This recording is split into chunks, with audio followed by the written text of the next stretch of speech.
বিয়ের দিনে সেনগুপ্ত বাড়িতে হাজির হয়ে সূর্য ও চারুর বিয়ে আটকেই রুডির পর্দা এবার ফাঁস করলো লাবণ্য। হ্যাঁ বন্ধুরা, এমনটাই দেখতে পাবো আমরা অনুরাগের ছোঁয়া ধারাবাহিকের আগামী পর্বগুলোতে।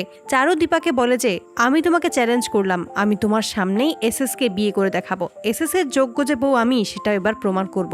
আমি সোনা আর এসএস কে খুব ভালো রাখবো। দীপা তখন বলে বেশ, আমিও তোমার চ্যালেঞ্জ অ্যাকসেপ্ট করলাম, আমিও দেখি তুমি কিভাবে এই বিয়েটা করতে পারো এবং ওদেরকে নিয়ে এখান থেকে চলে যেতে পারো। ঘরে এসে দীপা নিজের মতো করে প্ল্যান করে সে এবার কি করবে, কিভাবেই বা এই বিয়েটা আটকাবে, কিভাবেই বা সূর্যকে তার সমস্ত স্মৃতি ফিরিয়ে আনবে, সূর্যকে তার কাছেই রাখবে। অপরদিকে বাড়ির সকলেই চারু ও সূর্যের বিয়ের জন্য তোড়জোড় শুরু করে দেয়। দীপা ভাবে যেভাবেই হোক এই বিয়েটা আমায় আটকাতেই হবে, ডাক্তারবাবুর স্মৃতি ফেরাতেই হবে। ডাক্তারবাবু ছাড়া এই বিয়েটা আর কেউ আটকাতে পারবে না, আমাকে ছাড়া অন্য কাউকে বিয়ে করতে পারে না। আমিও দেখতে চাই ওরা কি করতে পারে। ওরা জোর করেই ডাক্তারবাবুকে রাজি করিয়েছে, কিন্তু আমি জানি ডাক্তারবাবুর যদি একবার সব স্মৃতি ফিরে আসে তাহলে আর এই বিয়েটা উনি করবেন না, আর ওই রুডির মুখ সেবার খুলতেই হবে। দীপা যখন জানতে পারে সূর্য নিজের ইচ্ছাতেই এই বিয়েতে রাজি হয়েছে তখন খুব অবাক হয়ে যায় আর ভাবে যে নিশ্চয়ই বাবার জন্যই ডাক্তারবাবু রাজি হয়েছে এই বিয়েতে, কিন্তু আমি বেঁচে থাকতে এই বিয়েটা কোনোদিনও হতে দেব না। দেখতে দেখতেই বিয়ের দিন চলে আসে, সকলেই খুব খুশি হয়ে যায়।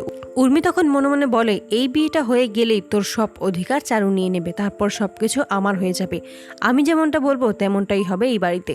অপরদিকে দীপা কি করবে কিছুই বুঝতে পারে না, সে কোনো প্রকার প্রমাণ জোগাড় করতেই পারেনি। দীপা যখন আশা ছেড়ে দেয় ঠিক সেই মুহূর্তেই সেনগুপ্ত বাড়িতে এসে হাজির হয় লাবণ্য। লাবণ্যকে দেখেই সকলেই চমকে যায়। লাবণ্যকে ফিরে পেয়ে দীপা আবার আশার আলো দেখতে পায়। লাবণ্য এসে চারু ও সূর্যের বিয়ে আটকে দেয়। লাবণ্যকে দেখেই প্রবীর চমকে যায়। প্রবীরকে লাবণ্য বলে তোমার সাহস কি করে হয়, তুমি সূর্যর সাথে অন্য একজনের বিয়ে দিচ্ছ, তুমি কি ভুলে গেছো সূর্য আর দীপা এখনো বিবাহিত, ওদের এখনো ডিভোর্স হয়নি।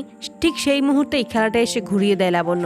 ছদ্মবেশী রুডির সামনে এসে রুডির পর্দা ফাঁস করে সকলের সামনে। এতে করে সকলের ভুল ধারণা ভেঙে যায়। দীপা যে তাদের সত্যি কথাই বলেছিল এটা খুব ভালোভাবেই বুঝতে পারে। তো বন্ধুরা, তোমরা এটাই তো চাও যেন এভাবেই বিয়ের দিন সেনগুপ্ত বাড়িতে হাজির হয়ে সূর্য ও চারুর বিয়ে যেন আটকে দেয় এবং রুডির পর্দা ফাঁস করে দেয় লাবণ্য। কমেন্টে জানাও। আর নিয়মিত আপডেট পেতে আমাদের চ্যানেলটি এক্ষুনি সাবস্ক্রাইব করে পাশে থাকো। ধন্যবাদ।